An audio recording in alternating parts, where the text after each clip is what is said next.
Alrighty, right, we're getting ready here.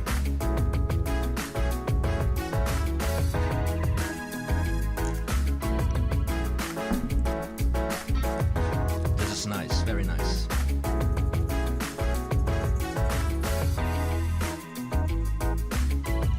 Take it easy, brothers and sisters. Always stay calm, you know. Don't freaking lose your nerves.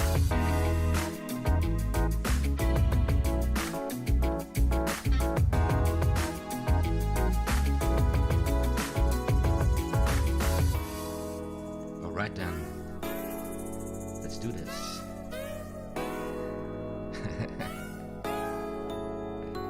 I love this track. It's royalty-free music. Because my last live stream got monetized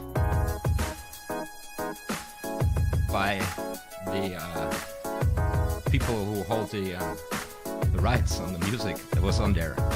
And it was something I learned, which I did not know, because when you live stream, the machine does not recognize copyright music.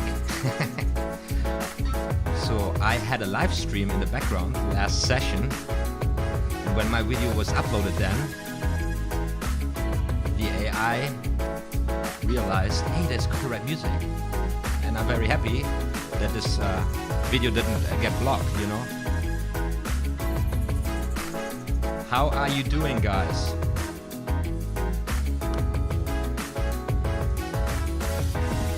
Harry Hilliard, hello.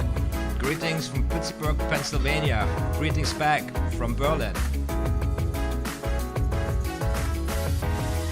So, let's turn the background music a little down here.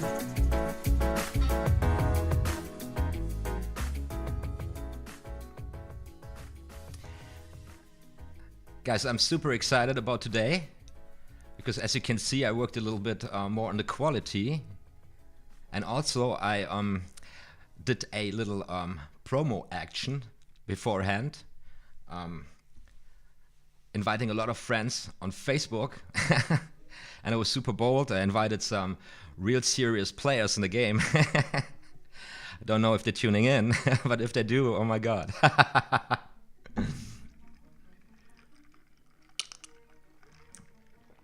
I had a blast of a week, although my week started with an operation. That's right. On Monday they cut me open. And on Tuesday morning they just sent me back on the streets. No serious business, guys. Everything's fine. I'm fine. And today it's I don't know, third day in a row or fifth day, fourth day in a row. Super awesome weather. Very, very hot. So I'm melting here.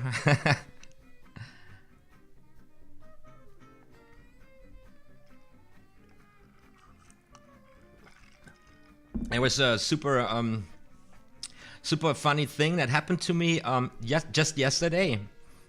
There was a live stream by a pretty cool YouTube expert called Nick Nimmin or something, and I really owe the guy because he's doing tutorials on live streaming and how to set up OBS, the software I'm working here with. And without the guy, I would have been completely lost. And then he did a live stream, so I did a super chat, you know. I throw a buck at the guy.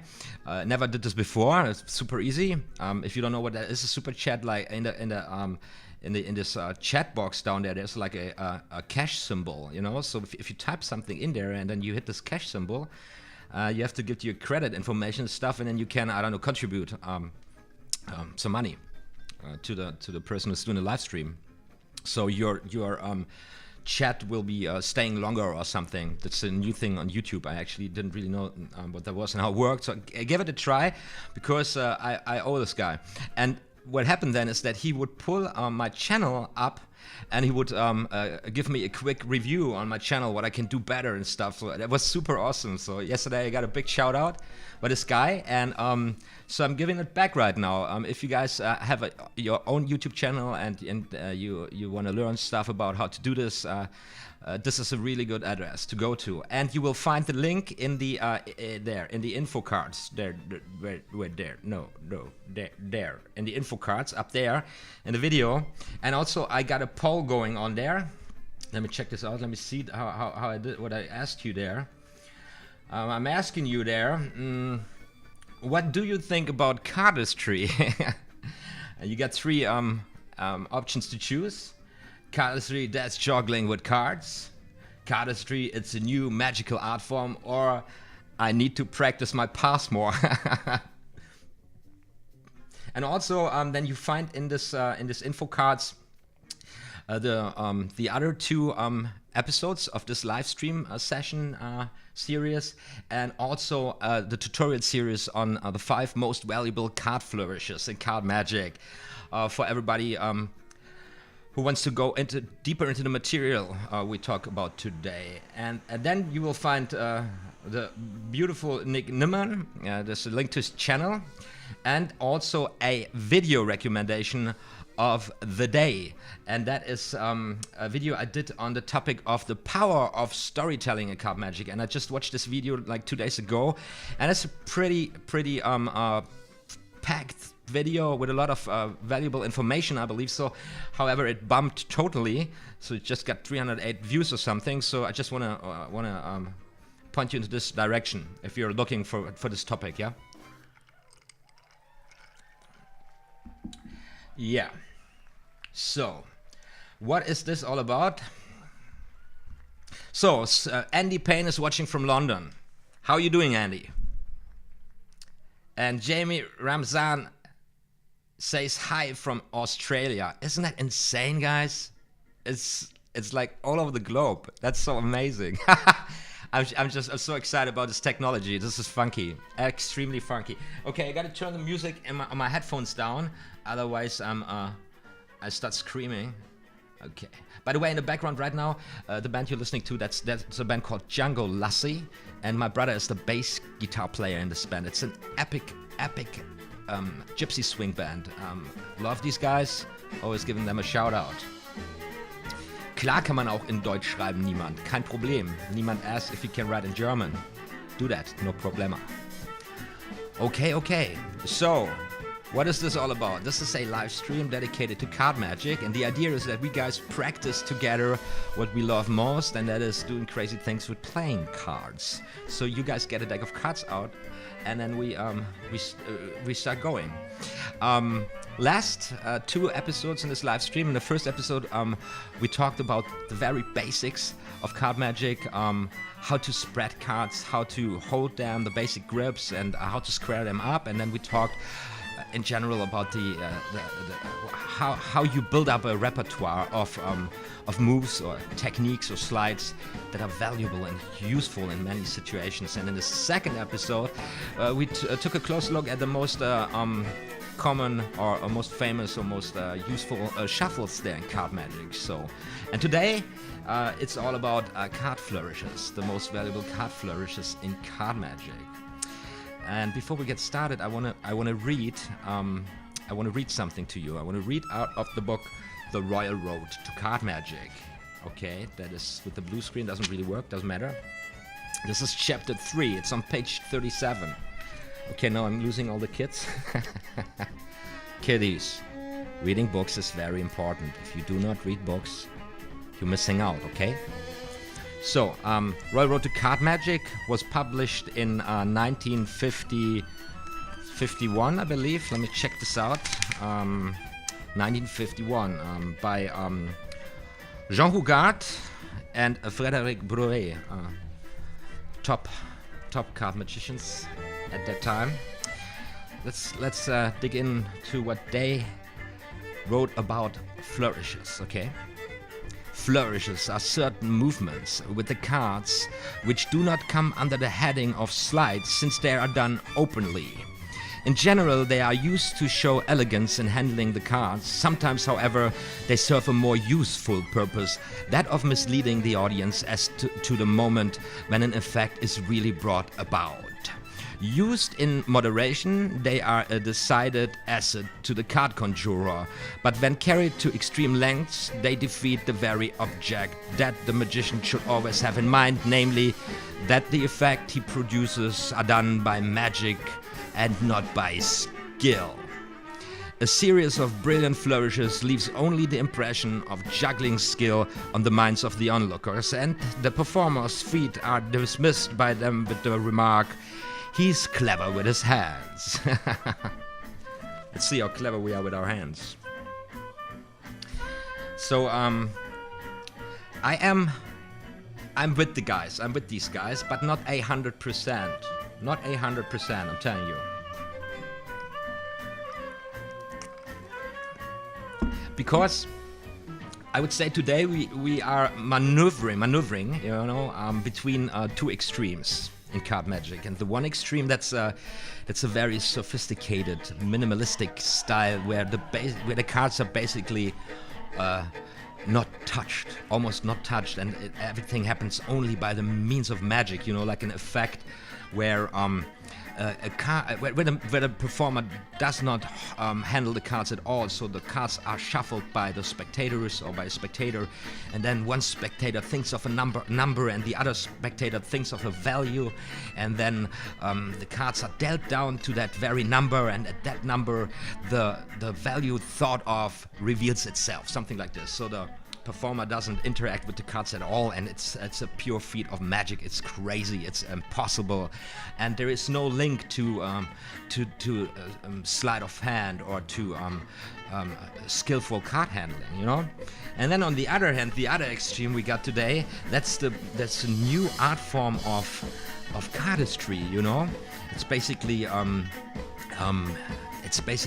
showing extreme skill with cards. You know. We all seen this amazing performances and clips. And older magicians usually, you know, tend to reject this art form, you know, calling it here juggling or cards only. And I'm not in for that. I believe it's a beautiful art form. It's a beautiful way to express yourself. And also, I mean, if you're young and you love that and you practice that, how cool is this? And anytime, you know, level down or do less, you know? So if you are into cardistry, go for it. Go nuts. Go bananas. However, on the other side, what's written in this book here, it's true. If you show off too much skill, the magic suffers, you know, and I believe there is a middle ground here. A middle ground we need to place or position ourselves, because I think, you know, a little showing off and a little showing of elegance, handling the cards, is also something a layman and onlookers really enjoy. And also we practice like crazy all the time, you know. Why shouldn't we present what we are practicing for so long, so hard? Why shouldn't we present that once in a while, you know? And that's the idea of today. And then yeah, let's see where this is going. Sandipan Sikdar says hi from India. India, are you kidding me? That's awesome. I'm broadcasting from Germany. How are you? I hope you're all right, man. Milan, Italy. Awesome. Tuning in from everywhere in the world. This is sick. This is absolutely crazy. Okay, guys, I just want to say again, I'm looking at this right now. There is a poll, okay, in the info cards. I'm doing this shit again. Here, there in the info cards of this video, up there, or like up here, somewhere here. And there's a poll. Play the game, if you like to. So let's see how people we got viewing this right now. Wait, 12 people. That's amazing. Here's the thing, guys. Last session, I got totally hyped. because I thought it was 50 people watching, and I was super blown away. And I was like, in the middle of the session, I was like, yeah, 50 people are watching. This is crazy. Turned out it was never 50 people watching. I fooled myself. It was the playbacks. It was the impressions I looked at, and not at the current view rate. Now I got this under control. So we got 12 people watching. Welcome everybody. My name is OTHMARIUS. That was quite a long intro. Let's play the trailer and then let's get started, baby. OTHMARIUS Magic. Like and subscribe. Alrighty, right. I love that.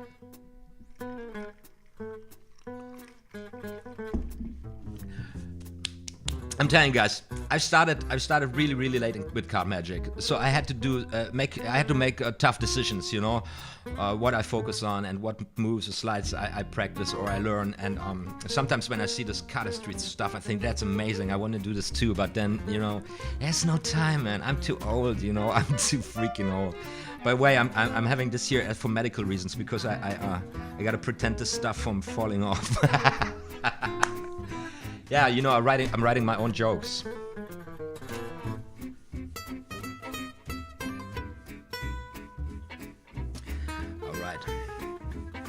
All right. So, the tutorial series I've got out here on YouTube, the 5 most valuable flourishes, features 5 flourishes, and some of them are not even considered flourishes. So of course we got the mother of all them flourishes, the spring. All right, let me give you this perspective here. The spring, yeah, this beauty. And let me do this again. Practicing. And then in the same family, there goes the dribble. Yes, very beautiful. Let me come closer here a little bit to you guys. Very beautiful flourish. And then of course we've got the thumb fan, the classic thumb fan, and various other fans in the game. And then I put something in there which has become out of fashion, but I use this a lot. The Ruffle. Sounds like this. Nice, isn't it nice? And this is something that really helps dribbling the cards or getting them back into a bending them back after springing them. You know, it's just a little something like this. Do not overdo this. Something easy, something very useful. And then of course there's the thumb riffle. This little thing here, a very nice display of the cards, and comes in handy very often also. Of course, there are many other flourishes, but I would say this is a very basic set, which every card performer, card magician should have at hands, because all these techniques, they're not just beautiful to look at, they're also super practical. These are all applications or tools, utility tools you can use to perform a lot of great magic with, right? Wow, this is so hot today. It's crazy. Music is a little too loud. Thank you. I'm turning it down. Yeah, well, I'm seeing this right now. What's going on here? Okay, now it's not loud anymore. Okay, Yosha the Sliver from India too. Okay, we got a lot of people from India. It's amazing, guys. So it's amazing. So here's the thing, okay? Flourishes are not an end in itself. Necessarily, you just don't do them to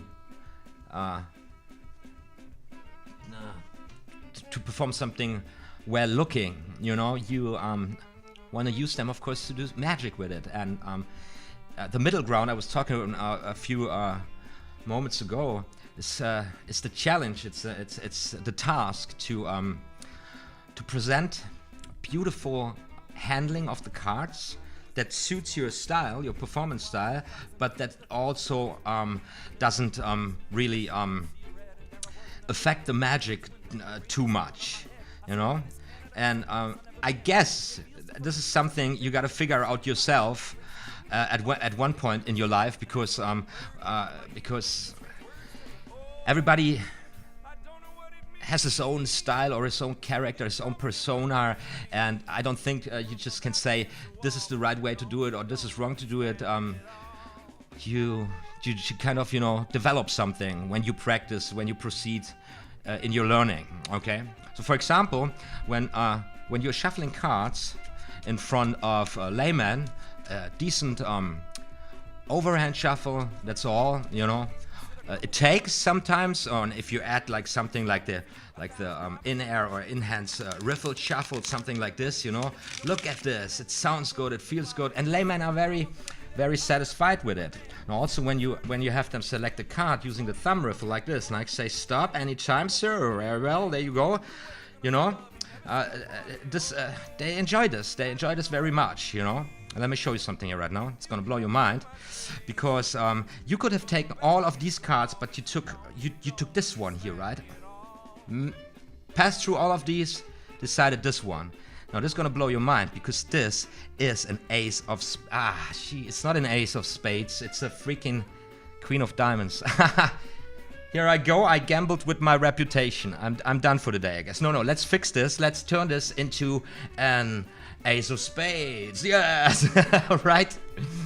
And this is possible, of course, because these cards are very magical. These cards want to give the best, and the ace is very ambitious.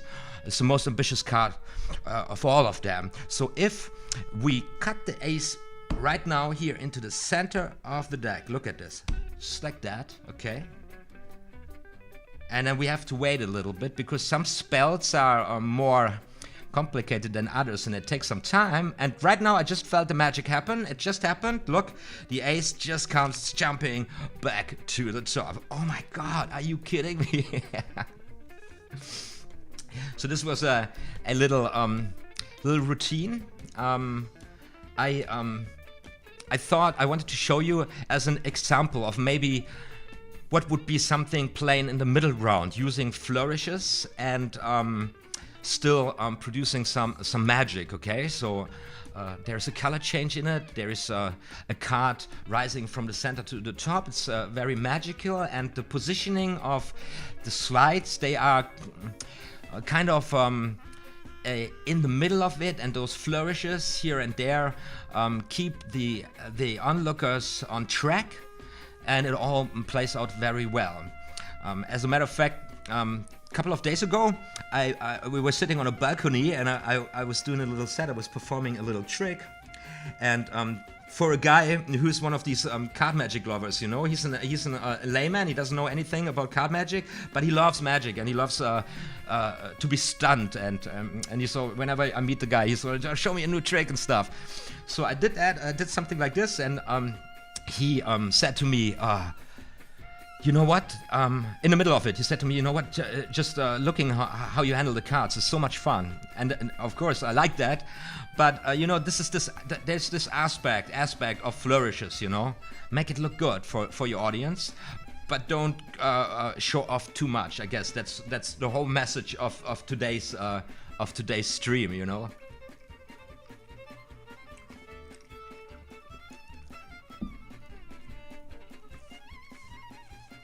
So this routine here, what you got here? I'm having this now. This confuses me. I'm having this drink and it drips, and now I have this here on my thing. This is. So what we got here? We have, as I said before, you know, shuffling is doing a great job. It's important. We talked about it in the last session, but it's also doing a great job to create a certain impression. Of course, you don't want to shuffle too clean, and you don't want to shuffle too fast, but shuffling in general is pretty awesome. Laymen like it very much. And then we have this little selection here, and then I use the one-handed fan, yeah, and also got a tutorial on this on my channel. The one-handed fan to display the card, you know, the king of clubs we got here, and this time let's say we just leave the king of clubs in there, and then we use this little flourish to bury the king in the center of the pack, just like that. You know, this beautiful rotation motion of the wrist, and then the fan closing looks absolutely fantastic. And yet again, we are ready to do a little magic, you know. And let's be bold here, and let's try this one. You know, the king of clubs comes jumping back to the top. Now, this is just me giving you some ideas, you know, giving you a feel for what I'm talking about. I usually do not perform effects in a rush like that, you know. I always try to tell a story. Sometimes my stories are way too long. Actually, that happened to me also the other day. A guy was there. What are you? Show me a card trick, or do you want to tell me a story? Make a decision, man. It was a lot of fun. It was a lot of fun. So that's also another thing, you know. This is 3 elements, you know. You got the build up of the trick, and then you got these slides you gotta hide, and you might use flourishes to hide them. And then also there is this layer of deception, this pattern of yours, the story you're telling, the plot you're presenting, or whatever it is, or the interaction with your audience, and all of this together gets into this groovy thing, you know, where people are looking at you, and you're talking with people, and people looking at the cards. And the most important thing here is that whatever you do, it must be reasonable. There must be a reason for what you do, and these flourishes help a lot. For example, when you present the cards with the backhand fan like this, you know. I like to do this at tables a lot, because you're sitting and you got people looking down. People like this very much. Boom, you close the cards, and immediately you can go for a shuffle or something. And this is just really smoothly getting into there, you know. You show a little flourish, a beautiful flourish. Laymen don't see that very often. You shuffle the cards decently, and then you go for a trick, and a trick does not have to be super complex or complicated. The easier the better, and the easier to follow for your spectators the better. And if you tell a nice story, there you go. You know, I'm always saying card magic, first of all, does not have to be expensive. You don't need to buy the latest trick or something, and card magic does not need to be super difficult. You know. There's this challenge among magicians to fool magicians and to make things really, really difficult for themselves, in the hope of that a magician, you know, follows up and then realizes, wow, it was very difficult. Of course, that happens, and that's pretty cool. But that should not be the main objective for what we're doing. You know, the main objective should be enabling ourselves going out there. And with just a deck of cards, best case scenario with a borrowed deck of cards, you know, entertaining a crowd of people for I don't know, 15, 20, 30 minutes, and then having a great time all together, right? Am I right? What do you say, guys?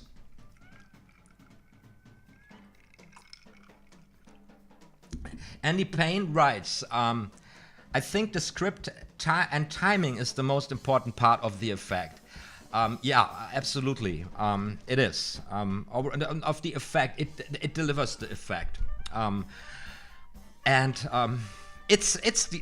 that's a challenge of the art form, that you to deliver the effect but not how do I put it? But not relying on the effect. You know, the effect itself is not the magic. The effect is that what stuns people, that what surprises them, what excites them, and your job is moreover to elaborate the magic out of the effect, and that's the showmanship, and that's the fun part. So of course, when you learn this, and I'm still in the process of learning this myself. It's this moment where you present the effect, and then you kind of fall back, and then you look at the reactions, and then you might be disappointed, or if it works out well, you might be proud, and then you're there like you see this very often in videos when somebody shows the effect goes well, and then the performer stands there like a proud like a proud puppet. And you shouldn't avoid that. You should really participate in this moment and enjoy it just as much as your spectators do, but not their reaction, but the magic actually. And this attitude, you need to deliver this throughout the whole performance, and flourishes are part of this. What do you say, guys? Am I making sense? Any pain? I spent so much time learning sleight and moves, then realized my approach was all wrong. Yes, this happens in the beginning. Happened to me too, especially in the age where we're living. You know, when you turn on your computer and you go on Facebook or you go on YouTube, and then you watch these performances, and they're like very nicely edited, very cut, and the effects are very present, and it's always the newest slide and the newest, I don't know, technique and stuff, and then you start practicing all these different techniques and slides, and then you know only one to present only one effect with it, and then you have never learned to actually perform the magic according to the effect, and so you spend a lot of time basically walking into the wrong direction. However, it's the same thing with cardistry and this really cool moves. I mean, I just saw the other day somebody spinning the card off the deck and then catching it with the finger, and then it's like, what? I can't even imagine how much. I'm glad I catch the sucker, you know. So that's pretty cool if you can do this, and if you want to spend your time and effort into this. But you got to be very aware about this fact that time is a resource and energy is a resource, and that that you can't learn everything, and you don't need to. So the best thing you can do is a very defined selection of slides, a very defined selection of flourishes, and then you try to create as many effects with that as possible, and that before you know it, your repertoire is really in a wide range, and before you know it, you enable yourself to practice or to focus on the whole performance aspect.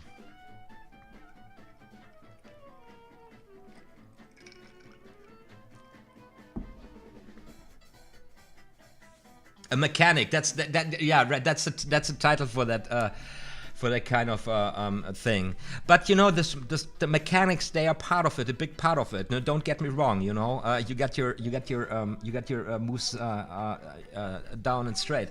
Otherwise, it's. I just read this comment the other day. It's like if your slide forces you to break eye contact with your audience, then this was too sophisticated for you. So guys, so let's take a closer look at the flourishes, shall we? And by the way, it's a blast. I'm having a great time. So that is, of course, what's happening sometimes when the camera goes out. No problem, camera goes back on. So, and by the way, if you want to hit the keys, tell me about what you are practicing lately, what's the move you are dealing with, and what's your whole take on card magic? What's your stand? Where are you at? So.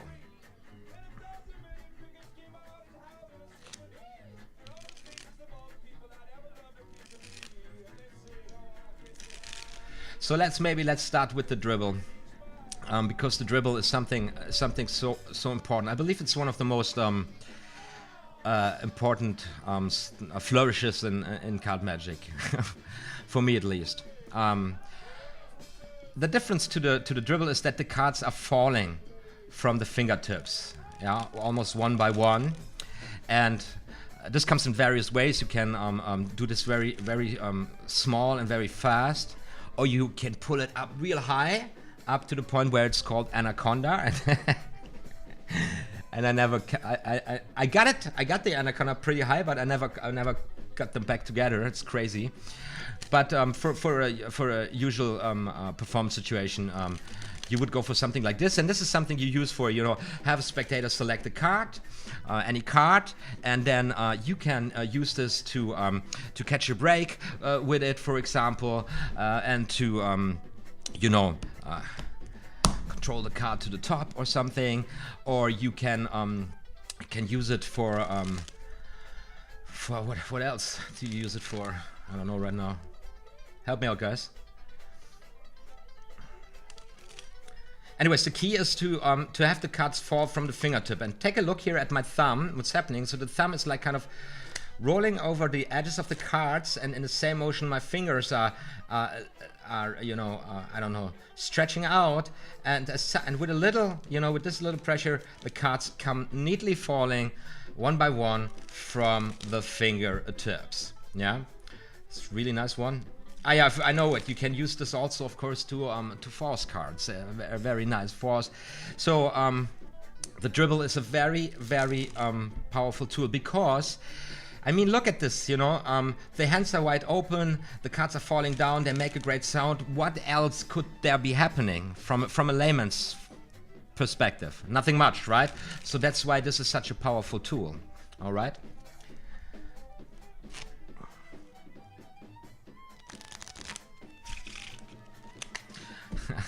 Schlim, still practicing the pass. Always practicing the pass. Yeah, same with me, buddy. I just can't get it invisible.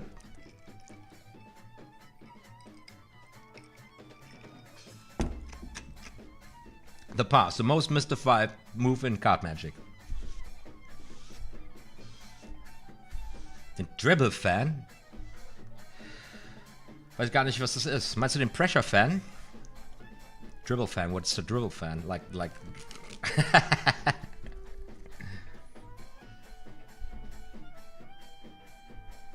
Yes, Harry Hillard says he's working on controlling top and bottom cards with the overhand shuffle, false cards and one-hand cards and simple flourishes. That's really good. That sounds like a perfect practice plan for the first 2 years. With this material, you can do a lot. This is basically the complete basic set, you know.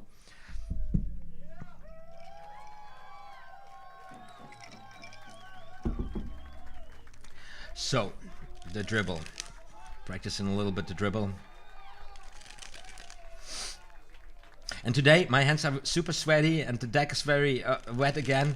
And then this is it's even then it's hard to control the cards falling really nicely because they get so clumsy. But we gotta get it right under all conditions.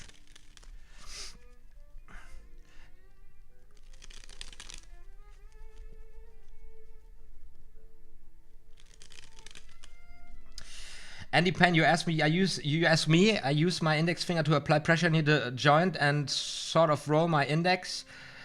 Do you push with the index tip? I could never do this. You're talking about the dribble right now?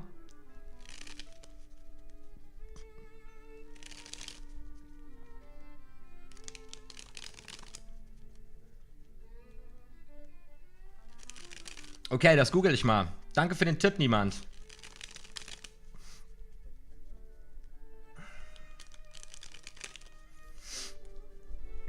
Okay, then let's talk about the mother of all them flourishes.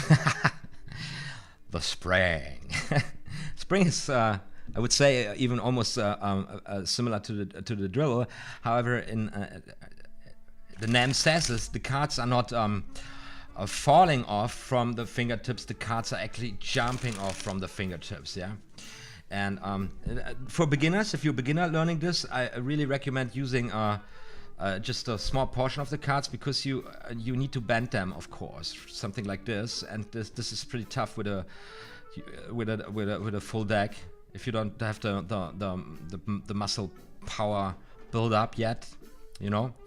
And then the key to the dribble is to the spring is the thumb, the movement of the thumb. So the thumb releases the cards like this in this motion, in a motion like this, and the thumb gives the direction to the cards springing. Of course, if you get started with this, you want to practice this with the hands very close together, And as you get it going, you can aim for a larger distance. Just to play safe, I would never attempt for really, you know, for hands really far from each other live, because chances are really high you don't catch, and then you make a big mess and a fool out of yourself. So I'm staying always relatively close with my hands, but there's a little trick when you move with both hands, and the right hand moves first and the second hand comes after a little bit. This creates the impression of a much larger spring. Layman really loved this so much. And I believe it was Chris Ramsey who did a super funny video about this, where he performs a really cool trick, and then the Shin Lim card out of mouth with fork produces this, and then his own alter ego in the sketch goes like, yeah, very nice, and then Chris Ramsey does a spring, and then his alter ego goes, whoa, what's that? Do it again. And I laughed so hard when I saw this the first time, because it's just so true. It's just so true. It's the same with the ribbon spread. You know, you can do miracles with cards, and then you do the ribbon spreads, and everybody's like, that's amazing! It's really cool. By the way, this is what I love very much here. This is a very nice flourish. You know, ooh, look at the cards. And yo, didn't catch them. And you're good to go.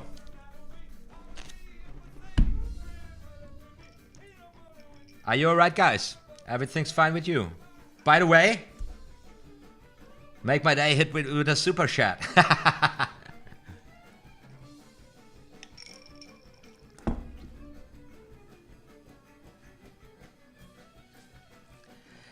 Yeah, I'm really curious to know about that mysterious Dribble fan. I mean, like, come on, there's so many moves out there, and so many stuff has been invented lately. You can't even catch up. And sometimes this freaking annoying. People claim things for themselves. I invented this. I call it myself. I call it OTHMARIUS spin, and then you find out it has been in the books for centuries. Also happens, you know. You never know. Oh, Ruffle SK Magic, card trick by Sailor. Hey, hello Ruffle, awesome, you tuning in, that's exciting. We did a collaboration back in the days. Great card channel from Russia, awesome, so awesome you're tuning in, I'm very, very happy. We are talking about flourishes today in the third live card magic practice session here on my channel. New thing I'm testing out. Oh god, my hands are so sweaty. So YouTube tells me that my chat rate, or the chat rate of this live stream, is 2. Is that good? With currently 17 viewers, guys, I'm so happy. It's so cool. You guys are tuning in. Awesome. This is so much fun. I really enjoy doing this. So let me play the trailer again, and then I want to share something with you. OTHMARIUS Magic. Like and subscribe. All right, we're back. Okay, this is I told you guys also last live stream, so make this very short. There's a new web browser out there. It's called Brave, and Brave comes with a built-in ad blocker and protection for spyware and tracking bots and something. It's a super slick, super fast web browser, and it also comes with an inbuilt payment system based on a cryptocurrency called basic attention tokens.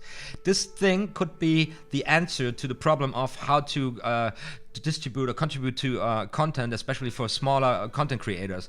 Look into this. This is pretty awesome. There is a link in the info cards of this video, and it will direct you to a download link. And if you download this web browser and if you test it for 30 days, I get $5 in this cryptocurrency. And what's happening next then is, if I use this web browser and if I watch my favorite YouTubers, this cryptocurrency or these $5 will distributed or contributed, how do you say, will be given to them, you know, automized in a fair share. It's a pretty cool system. Check this out, guys. It's in the info cards, the link. Let's try this. And also, I'm setting up my Patreon right now, and I'm having some pretty nice ideas about rewards and goals, and I'm just, you know, working my way into this platform. It's pretty awesome. It's gonna air somewhere mid-July or beginning of August. I don't know yet. Just want to let you know, want to hype you a little bit. Get ready for this. It's coming up soon.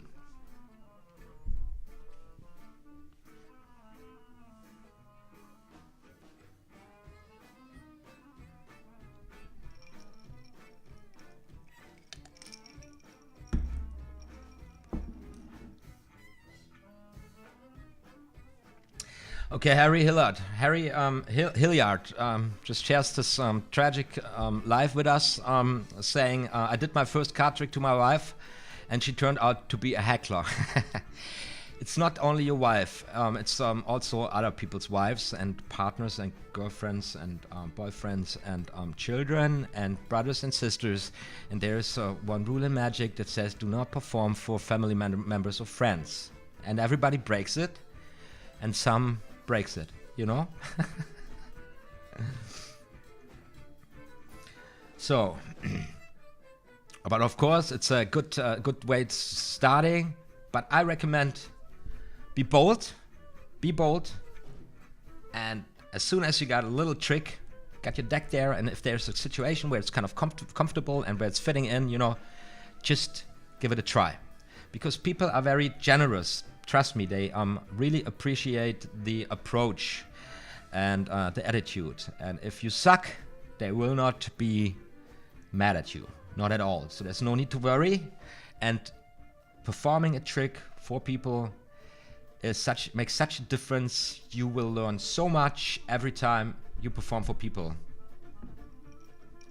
Topsy-turvy cards, yeah, very, very cool. The first trick in the book. We talked about this in the last session. So back to the cards. Well, I gotta pick out another deck here, because that is so freaking hot today. My goodness. By the way, I bought this gimmick to shoot the thumbnail here. You know, this one here. Look at this. Look how awesome I am. Look what I can do. Oh no, shit. I love stuff like that. I really. Okay. I'm off track here. Getting out a new deck of cards, one that is not completely messed up.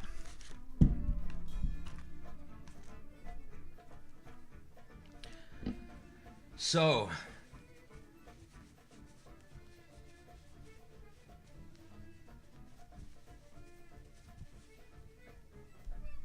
the Dribble. Sounds also very cool. Yes. Okay, next thing, which is very, very, very useful and very, very cool, is of course the classic thumb fan. Yeah. Absolutely fantastic. Comes with the most cringiest move in card magic. Pick a card, any card. This card, any card. Pick any card. Yeah, any card. Oh god, I hate this move so much. Gotta do a video the other day called the most cringiest move in card magic. But the thumb fan is pretty cool to have a spectator put the cards in there, yeah, and then it gets lost completely in the deck, and then we're ready to, you know, do some magic with it. Let's see where the card. Let's see what we got here on top. We got on top, oh, the king of hearts. Okay, What was the card? 4 of clubs. 4 of clubs. Let's try to do some magic here. Let's beat the game. Let's beat the game here. Yeah. Let's beat the game. And yes, there comes the 4 of clubs. Back to the top. And of course, the 4 of clubs. Yeah, no, you know the drill. Yeah. Let's put this in the deck here right now. And then let's do some serious card shuffling here, you know. All right, shuffling the cards. Come on, shuffling the cards. One more time, shuffling the cards. And let's do it the 3rd time. Say stop anytime. Stop right there. All right then. All right then. Let's find out how powerful these cards are. Okay, let's find it out. And let's do this like this. Boom. There comes a card out of the deck, and it's the 4 of clubs. I love it so much. So Thumb fan, very nice. And also, I said it before, the backhand fan, because what the most valuable use of these fans are that you present in a very stylish way a completely shuffled deck of cards. All them cards are there, and of course they're not. Okay, of course you can hide everything with it. You can hide everything. Bottom stocks, top stocks, setups, orders, everything. And it's so cool. You just come out, you just say, take a look, I got it all. There you go. Everybody's satisfied. Super cool, very powerful, very useful. Happens subconsciously. Absolutely fantastic. So guys, you gotta get you gotta practice fanning cards. You need to have this at your fingertips.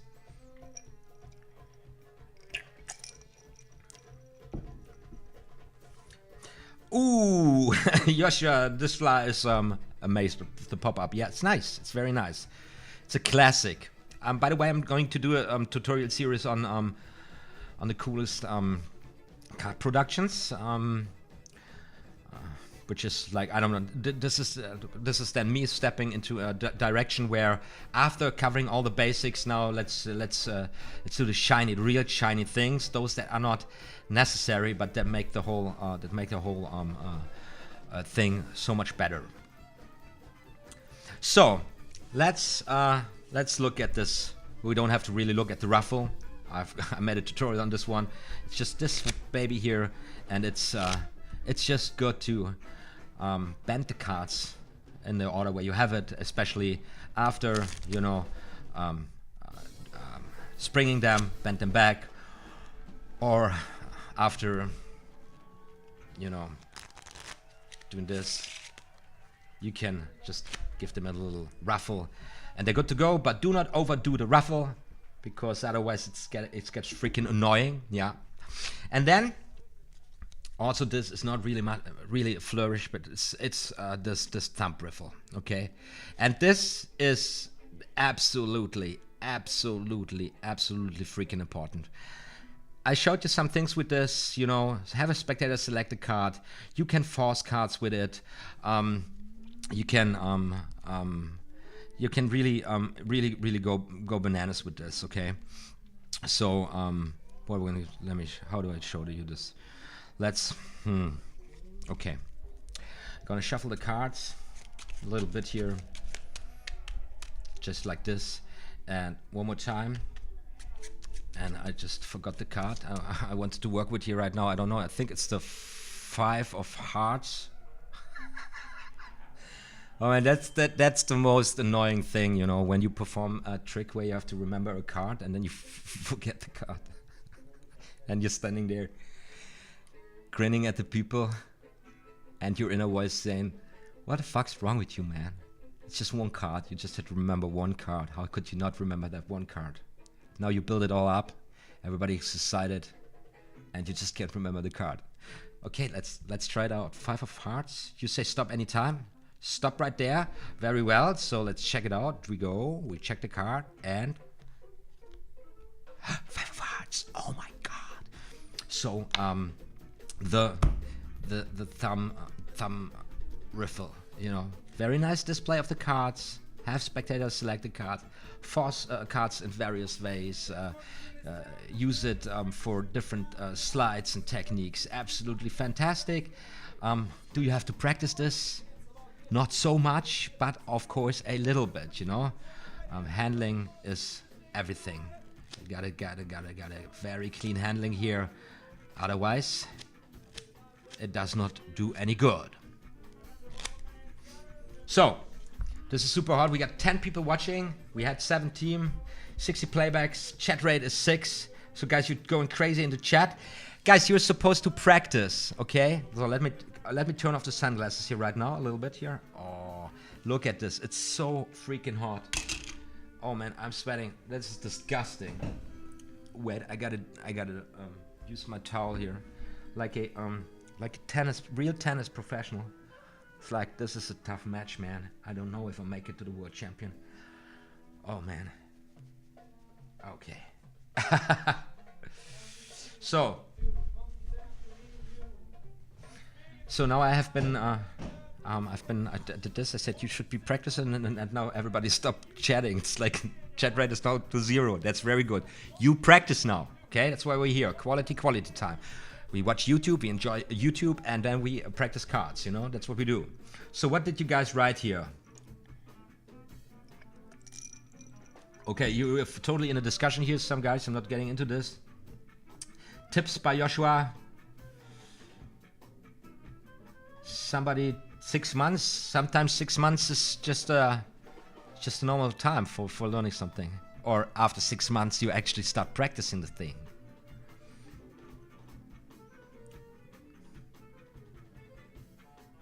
I'm practicing the one-handed cut for quite a while now, and boy, my moves are weak today because it's so freaking hot. But I practiced the one-handed cut for quite a while now, and it took me so long to even get this into this position here, like this, you know. Totally crazy. And because I'm so sweaty, I can't do this again, actually. So this would be my practice. You see that? Because there's not control. The muscles are not really built up yet. So it has been a long day. I'm tired now. I had the cards in my hands very long. I didn't practice this now today. So if I open now my hand up, this shaky motion starts happening. That's just crazy because also I have my elbow down here on the table. This position, and then I try to get those cards in there. Come on, suckers. It's a very old deck. Doesn't work at all. See, this is what's happening. This is a stage. I'm much better. I can do this much better. But sometimes you fall back into a stage where you kind of, you know, gotta help yourself with your other hand again. So guys, don't get frustrated. It's a long journey. And this is, for example, something that's not necessarily needed, but I just decided to tackle this anyways. I just wanted to have this this beautiful one-handed cut. I just wanted to be one of those who mastered it, you know? Yeah, very beautiful way of shuffling the cards. Badass technique. So take this, how you say this, as a motivation boost, something. Don't freak out if it takes time, and don't freak out if you have to go through frustrating hours where you think you just can't make it, where you think you're just failing, because it is not so easy. If it was that easy, you would be seeing more folks out there being cool magicians, you know.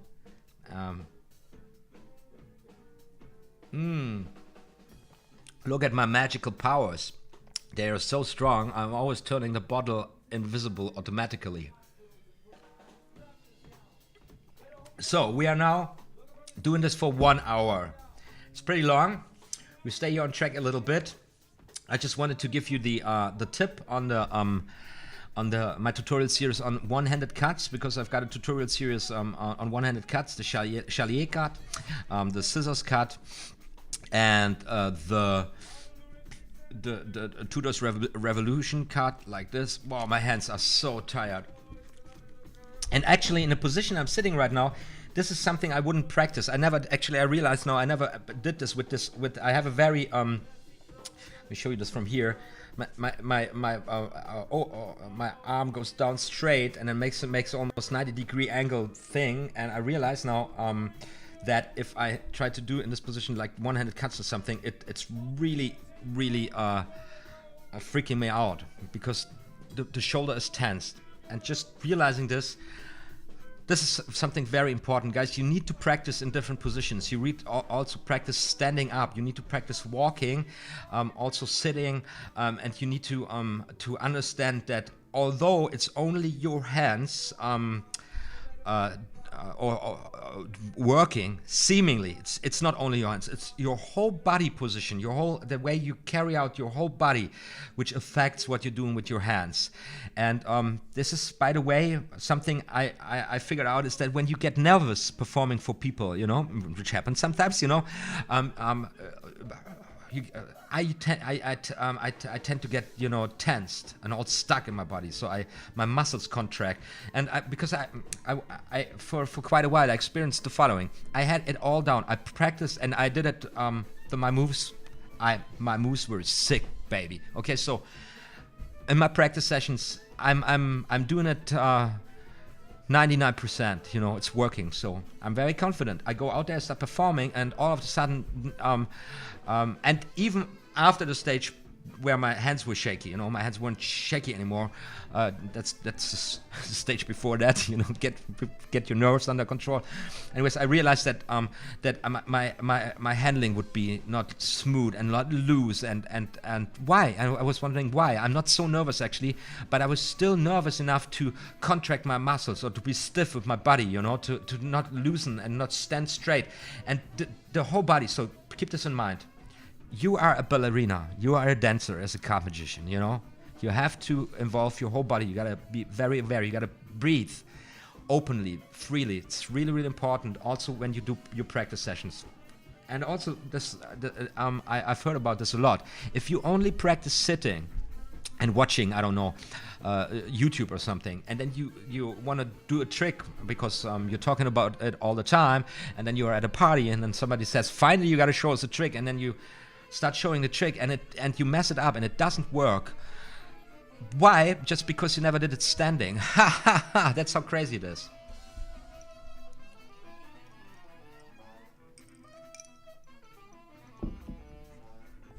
Be rapid. Sometimes I find I practice slides like the in-air riffle, and then without knowing how I begin to be able to do them. Strange. What do you think is going on? I don't know. Maybe you're psychic. You have telekinetic powers or something. Okay. OTHMARIUS Inspiration 2018. Yeah.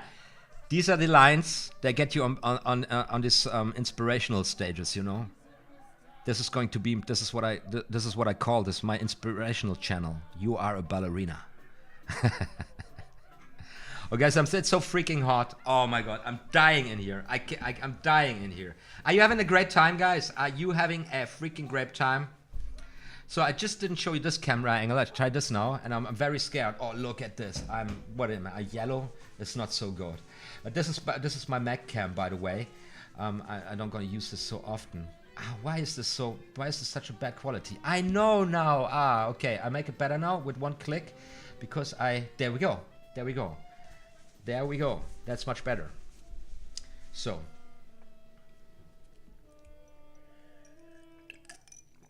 So guys, one-handed cuts, very cool. And this is my Logitech. So where was I?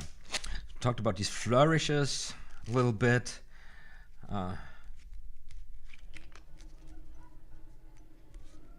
Oh man! Oh, you kidding me? Robert Vasquez, are you kidding me? Awesome, man, tuning in, awesome. Guys, Robert Vasquez got some sick videos out there. He really got something going on. How are you doing, man? I'm so happy you're tuning in. This is so cool, awesome, awesome. I didn't know you're still out on YouTube. But I mean, it's this shit going on with the algorithm, you know. YouTube is only suggesting Will Smith and Dwayne "The Rock" Johnson and TV hosts and also other very successful YouTube players, and all we all small content creators. We can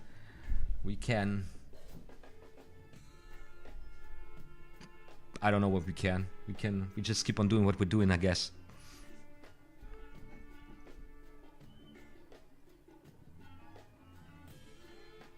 Harry Hillard writes, performing something is vastly more difficult than simply being able to do something well. I don't really know what you mean by that. I'm just guessing. But the performance situation is always stress. It's always stress. And you have to, and it's a part of it. It's an extra challenge that comes with the whole thing we are doing. You have to learn how to deal with that stress. And you got to get it under. You have to get it under control, and to reduce it, or even to completely get rid of it, if that is possible for you. It's really something else performing for people, going out there, than turning your camera on and doing something like this. Even here, although actually, I was really nervous when I started today because I hyped myself so much, but still, I'm in my room and there's like kind of feeling of I'm safe basically, although I'm broadcasting into the whole world and stuff. And if you go out, if you're out and you're interacting with people, this is not there, and your brain has to process that, believe it or not, and in our imagination, in our dreams, the visions we have about ourselves, we are somebody else, and going out there can be kind of frustrating because you get in touch, or you experience yourself sometimes in a way you don't want to experience it. That's me. I'm such a mental case. What is it? I seriously have a social anxiety now. And this you just don't want to make this experience, and kind of your psyche tries to avoid that. So you will find many reasons not to do this, to step out of your so-called comfort zone. But if you want to get anywhere, you got to do this. You just simply got to do this. Just get out there, and it's never that bad as it as you would imagine. Okay, Robert, you're thinking of coming back to Magic, still not sure though. Well, here, fair enough. I mean, listen up, man. I came to Magic very late, and I did other things before. I started out as a musician, as a guitar player, a blues rock guitar player. Played in bands a long time, and I thought this was my this would be my life. It was for the longest time, and then I don't know. I went away from it, did other things, and I actually just stumbled into Magic accidentally. But then I fell in love, and I just went for it. So there's no worries about that. Life is not a straight road or pathway. Life goes sideways, goes up and down, and you can have the greatest dreams or whatever your vision is. You never know where you end up in life. Yeah, that's how it is.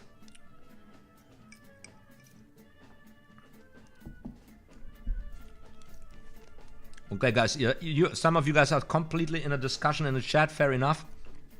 I'm not having the cards in my hands right now, too.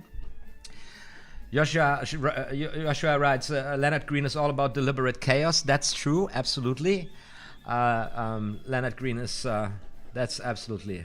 It's absolutely fantastic. It is fantastic.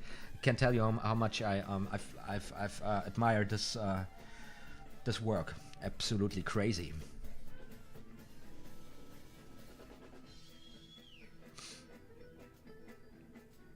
OTHMARIUS, that's a nice question by Andy Payne.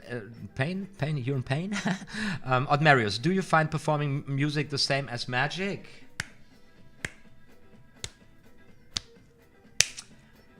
No, I would say no. There are similarities, but no, because as a musician, you are free to space away. You do not necessarily need to be aware or consciousness about your audience, so you just can, you know, especially if it grew when the grooves hits everybody, you know, and everybody's playing, and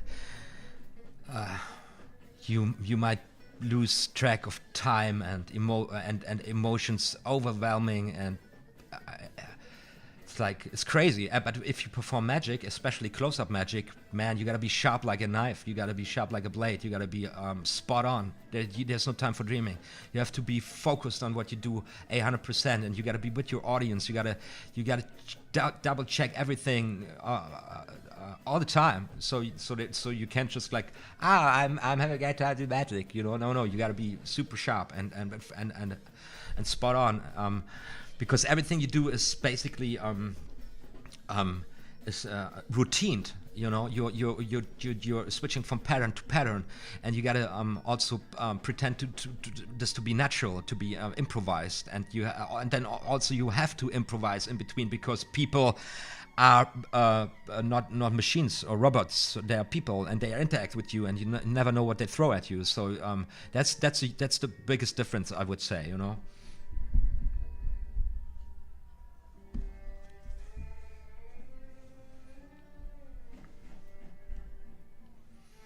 Genau, yeah, that's right. Bingso Macha writes, hello, I'm a beginner, so can you recommend some cards? Thank you. And Pekka 66 replies, any cards are fine, cards do not matter. Basically, that's true. However, of course, a decent deck from the USPCC, like a standard bicycle, is awesome. But if I don't know, if you have some Bs or some other regular cards, that's absolutely fine. And if you can't get your hands on these cards because you're living in another country and stuff, and you have other cards there, just work with them, you know, and don't let yourself be disturbed. It's not the cards. The cards do not matter in the sense of you can do more with old cards or with not so super high quality cards, then the market makes you believe, or some people make you believe, you know.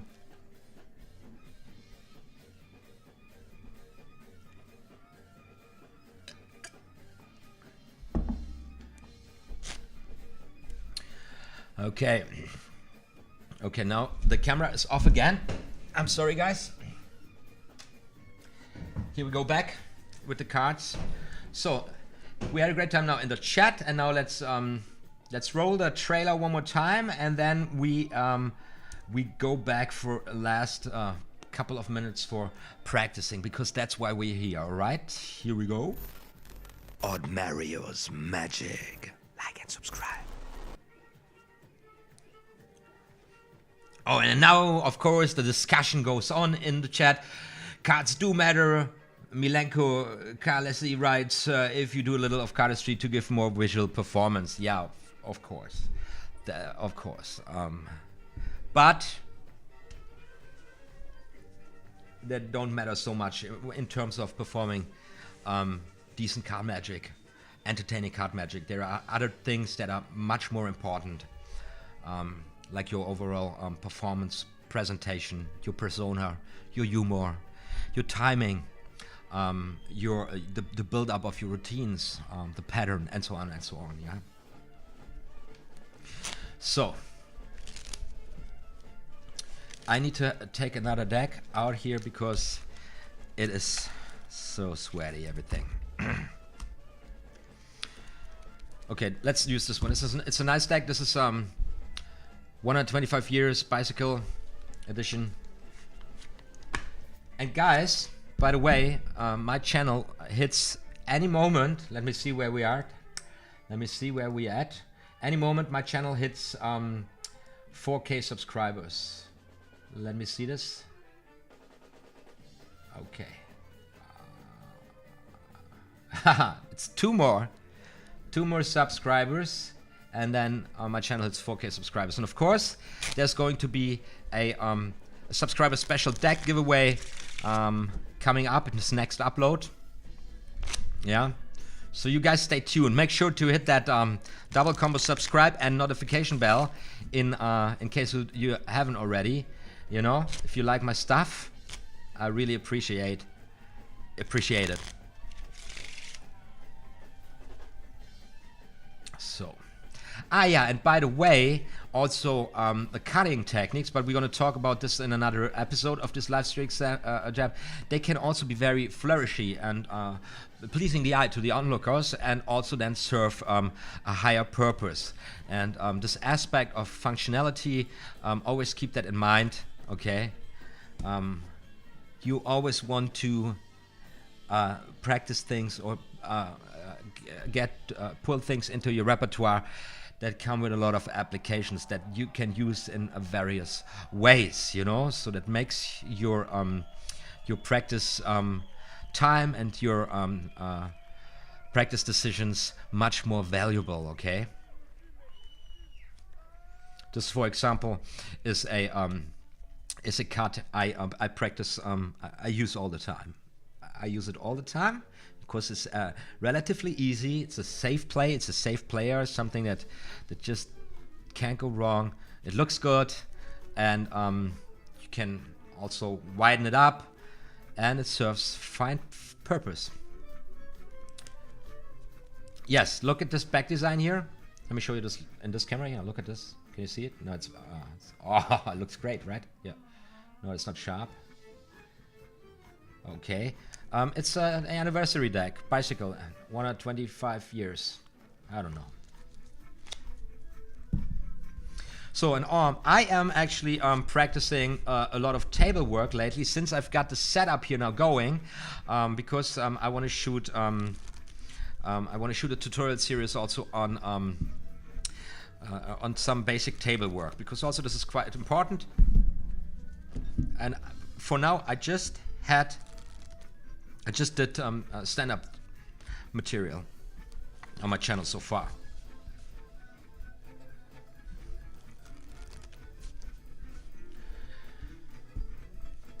So guys, are you having a great time? Are you practicing? There's not so much going on in the chat. We've got 14 people currently watching, and that's so great, you know. You guys tuning in, taking the time, making all of this possible. You are awesome. Okay. You are awesome, and that's what I wanted to do. Here, Chaka. There you go. Chaka, chaka. I still don't have this panel under control here. What can you do? Okay. And also, working tables here, there is, for me, a very limited selection of moves. I worked out and worked on, but there are going to be a bit more coming for me in the future. Yeah, I know, Robert Vasquez. A lot of my stuff was table work, he writes, but I did do some stand-up stuff too. I really enjoyed your videos so much. Man, you got so sick moves on hands. Guys, you gotta check this channel out by Robert Vasquez, you know. Some of his performances, he got mainly performances. Wow, very impressive stuff. And he's also a very decent metal guitar player, am I right? You're playing guitar, right? So,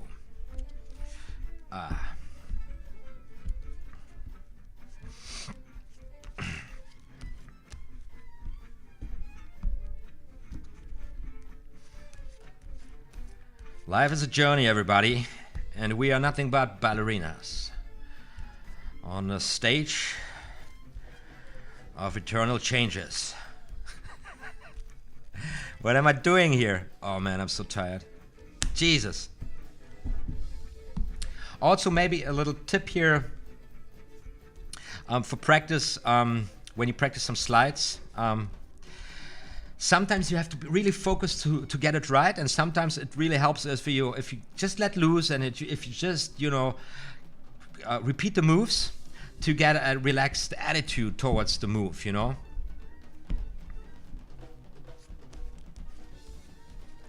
So here we go.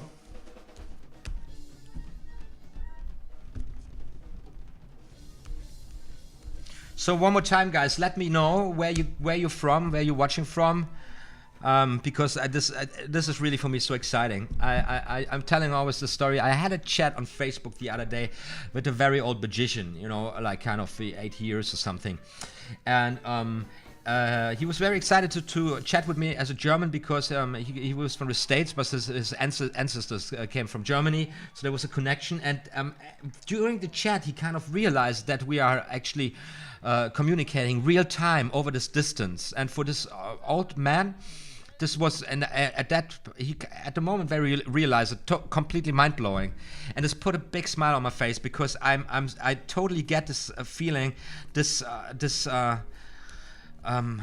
technology is just mind-blowing if you think about it. I mean, this has never been possible before in a way like we're doing this right now, you know, sharing what we love, sharing wisdom, sharing knowledge, practicing together, you know, getting all the insights from different perspectives. This is so rich. This is absolutely crazy. Absolutely, this is completely overwhelming, and this can also be a challenge when it comes to, and we talked about this before, when it comes to the sheer quantity of stuff that's out there. You know, so be selective. Be selective. Focus on the most important things. And a very nice guideline is the book The Royal Road to Card Magic for you guys. A very, very, very nice book. And there are also very good learning programs online. And do not stress yourself out. Don't go from one thing to another, you know. Build up a solid foundation with a fine repertoire of techniques, of sleights, of flourishes, and of shuffling techniques. And then there are a million tricks you can do already, you know. And then be selective with the tricks. Try to make choices, selecting tricks based on the effect, you know. It doesn't matter from a layman's perspective if you show the same effect all over again, and you're like super proud, boy, I did it like 10 times with different techniques. Nobody cares how many techniques you know. Nobody gives a damn, okay? But enable yourself to perform a routine of 3 effects or card tricks, telling a nice story, and displaying a beautiful card handling that is not too insane, too bold. Instead, of course, you say, I want to do cardistry. Go ahead, be my guest, okay? It's fine with me, you know.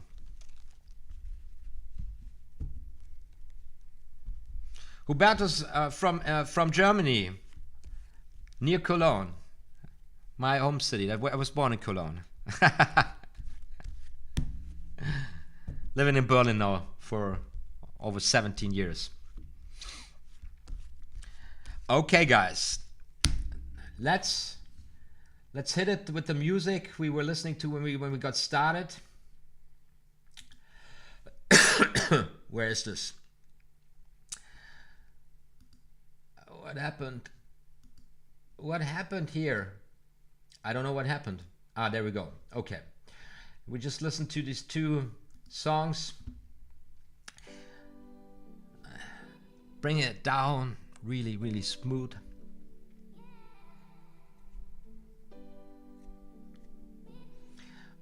Usama Siddiqa tuned in, wants to know the dribble. You're late, man. We talked about the dribble already. Dribble, dribble.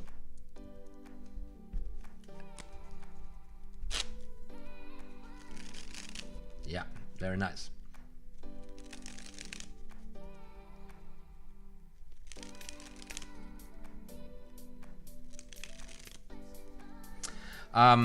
Robert Vasquez writes right now that magic did help me become friends from all over the world. You know what? This is so true. Here's the thing.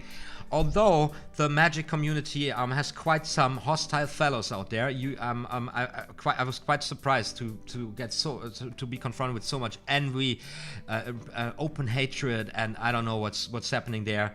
But on the other side, there are so many cool and open-minded, lovely, friendly, loving, caring people, just involved into this beautiful art form of staging tricks and illusions. In this case, here with playing cards. And these people, because magic, of course, deals to a certain degree with secrets, and with playing with secret, with the playful interaction with secrets, these people are really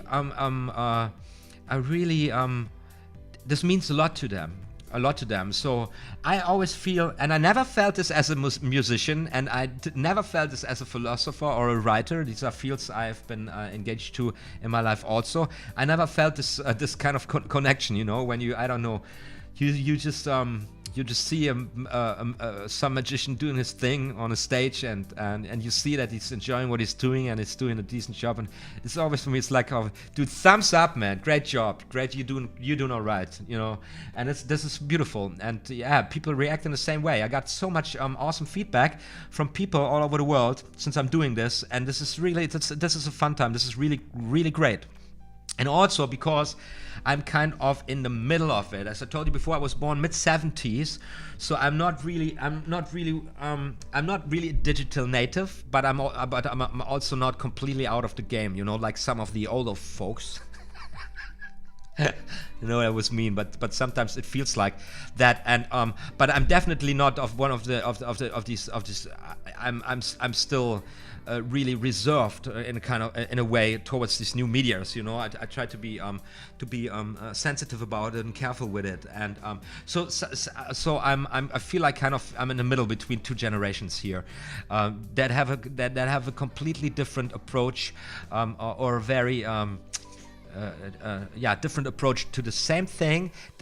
On both sides I see the same love and I see the same passion, but sometimes I feel like there is kind of a miscommunication between these generations. Like the older generation is more like, yeah, this whole YouTube thing, that's not so cool, you know, because video versus books and so on. And the younger generation is very narrow-minded in a way when it comes to magic, used to working with cameras, sometimes mainly only working for cameras, you know, to shoot great videos and stuff.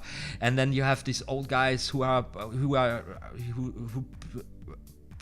you know, how you say this, they did it for 40 years, 50 years, and then you have this new kid coming saying your past sucks, you know. And then this old guy say, you know what, shut the fuck up, punk, you know nothing, you know shit.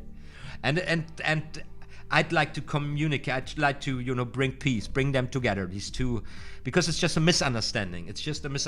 And seriously, guys, they call it a revolution, you know, this new media, the internet and everything. It changed everything, and it's actually a very rapid and very fast change, and it holds a deep and powerful impact on many fields and magic especially. So good, we're here now doing this. I'm enjoying this very much. Okay, guys, where we are.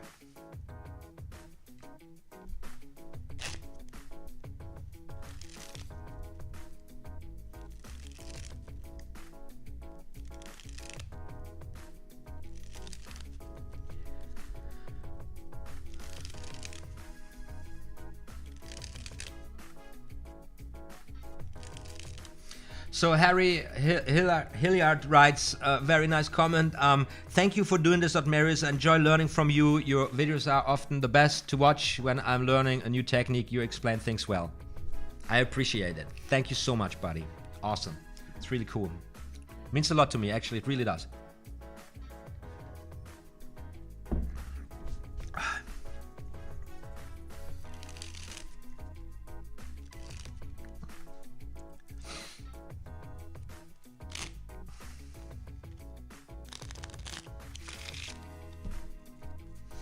So back to this camera angle. Guys, I just gotta take this off right now. And this also, look at me. It's gonna be the thumbnail for the next video. Okay, it's so goddamn freaking hot here. It's insane. So we are doing this now for 1.5 hours. I would say we had a great time. All of you participated well. No, really, thank you. It was so cool to chat with you guys, to answer your questions, to get your feedback, practice with you. And I'm exhausted right now. I was actually when I started streaming today. I hope the quality was fair enough. With my Elvis Presley microphone here, my new interface I got here, and the video quality also. And we are doing this again. And now I don't have my calendar, so let's check this out. Let's check this out. Okay, so when are we going to do this again? You know what? Probably next week. This seems to be a good idea. So I'm writing in my calendar here now, live stream again, same time, 8:30 live stream. It is the 10th of June. Everybody, is this good for everybody? Everybody is okay with that? 10th of June? Are you good with that? Tell me about it. Okay. Next week. What are we going to do next? What are we talk about next week? I have no freaking clue. I have no freaking idea what we're going to do next week. What is the next reasonable thing to do?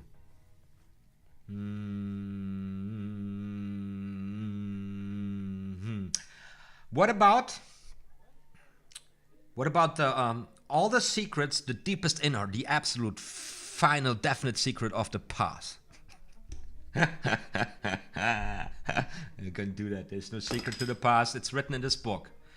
It's written in this book. Here. It's on page. It's on page. The past. Page 153. The grip.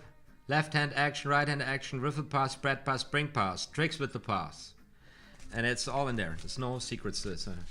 Hate this when we got this all the time. You this the latest pass, the secret of the pass. Now, after 10 years of studying magic, I've understood that the pass is not invisible.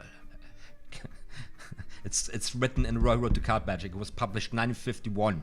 1951. Sounds super long time ago. Crazy. Time's so fast. Okay, guys, what are we gonna do? So I would say I would say next week we talk about something more serious. We talk about card control, the basics of card control. What about that? Sounds like a great idea. Do you think you wanna talk about that? Practice a little bit of that. Talk to me. So where are we? No.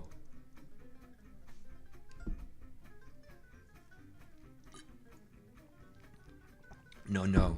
I will not. I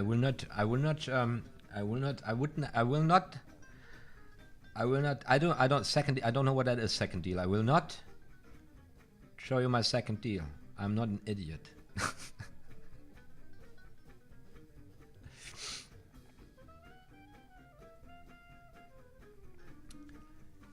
And guys, here's the question. Do you guys remember this magician from France? Xavier. What was the name of the guy? And his channel exploded in a short time, and he did like very cineastic videos. What was the name of this guy? And he disappeared completely. His channel went down, and I couldn't find anything of this guy anymore. Anybody knows anything? Okay. Andy Payne, yes. Card control. Okay, then we do this. Andy, you just made the decision for everybody. Okay, I don't know how this. Parrot. I believe the guy was Parrot. I googled this guy now. I googled this right now. Let me check this out. Okay, I'm googling now. This guy. Xavier Parrot.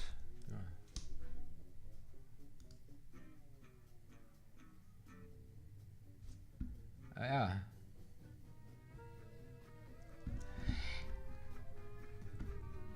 Oh, okay. Is he on Vimeo? I don't know. No, this is just a video by the guy. Okay, there's some. Anyway, Xavier Parrott was his name, and he did some crazy videos that were super inspirational. And okay, I messed it up. Okay, here's the thing: when you are running a show like this on OBS, and you have the shortcuts on the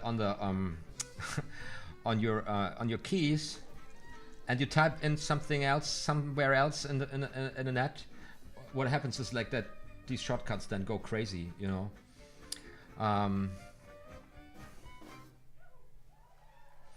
Well, no. Sarah Parrott, right? This guy completely disappeared, kind of, and I wonder why. I hope not something bad happened to him, because his videos. I was a little pissed about this guy because he kind of revealed some things that were said, you shouldn't do that. That's too. No, that definitely does not belong to you, and it's also extremely pressured and stupid to reveal that. But he did it anyways, and but his videos were super inspiring, like new level of. I never thought about it to go this, and yeah, where is he gone? He's gone. Maybe they. I don't know what's happening. Yeah, Yoshua, he disappeared a long time ago. I know, I just remember this now. I don't know why. Yeah, so it's spooky, you know, because this channel exploded. I mean, like I'm on YouTube since 2012, but I just started uploading like on a monthly basis since 2014, I believe, and stuff. And look at me, I'm with 4,000 subscribers, and sometimes there are channels that just, you know, within a half a year, a couple of months, they hit like 50K, 100K and stuff. What did he reveal? For example, the laser deal,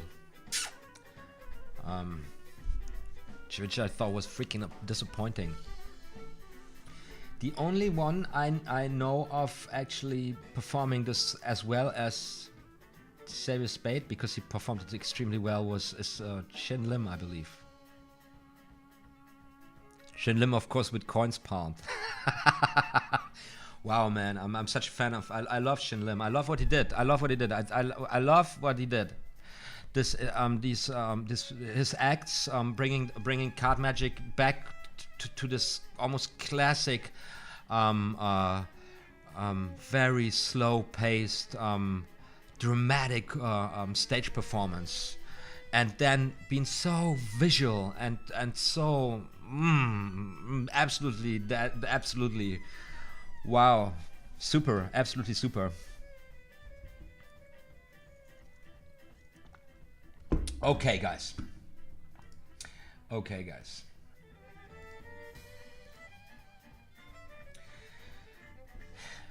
We're good. I would say we are good. We had a great time today.